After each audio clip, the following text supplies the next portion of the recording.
1 Thessaloniciens chapitre 2. Vous savez vous-même, frères, que notre arrivée chez vous n'a pas été sans résultat.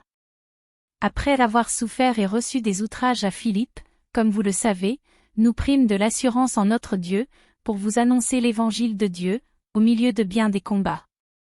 Car notre prédication ne repose ni sur l'erreur, ni sur des motifs impurs, ni sur la fraude.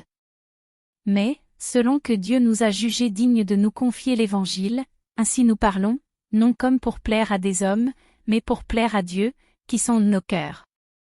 Jamais, en effet, nous n'avons usé de paroles flatteuses, comme vous le savez, jamais nous n'avons eu la cupidité pour mobile, Dieu en est témoin.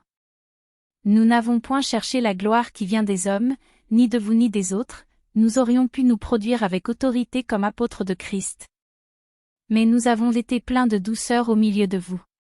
De même qu'une nourrice prend un tendre soin de ses enfants. Nous aurions voulu, dans notre vive affection pour vous, non seulement vous donner l'évangile de Dieu, mais encore nos propres vies, tant vous nous étiez devenus chers. Vous vous rappelez, frères, notre travail et notre peine, nuit et jour à l'œuvre, pour n'être à charge à aucun de vous, nous vous avons prêché l'évangile de Dieu. Vous êtes témoins, et Dieu l'est aussi, que nous avons eu envers vous qui croyez une conduite sainte, juste et irréprochable. Vous savez aussi que nous avons été pour chacun de vous ce qu'un père est pour ses enfants. Vous exhortant, vous consolant, vous conjurant de marcher d'une manière digne de Dieu, qui vous appelle à son royaume et à sa gloire. C'est pourquoi nous rendons continuellement grâce à Dieu de ce qu'en recevant la parole de Dieu, que nous vous avons fait entendre, vous l'avez reçue, non comme la parole des hommes, mais, ainsi qu'elle l'est véritablement, comme la parole de Dieu, qui agit en vous qui croyez.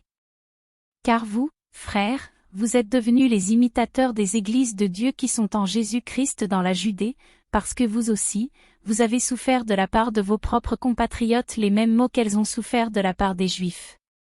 Ce sont ces Juifs qui ont fait mourir le Seigneur Jésus et les prophètes, qui nous ont persécutés, qui ne plaisent point à Dieu, et qui sont ennemis de tous les hommes, nous empêchant de parler aux païens pour qu'ils soient sauvés, en sorte qu'ils ne cessent de mettre le comble à leurs péchés. Mais la colère a fini par les atteindre. Pour nous, frères, après avoir été quelque temps séparés de vous, de corps mais non de cœur, nous avons eu d'autant plus ardemment le vif désir de vous voir. Aussi voulions-nous aller vers vous, du moins moi Paul, une et même 2 fois, mais Satan nous en a empêchés. Qui est, en effet, notre espérance, ou notre joie, ou notre couronne de gloire? N'est-ce pas vous aussi, devant notre Seigneur Jésus, lors de son avènement? Oui, vous êtes notre gloire et notre joie.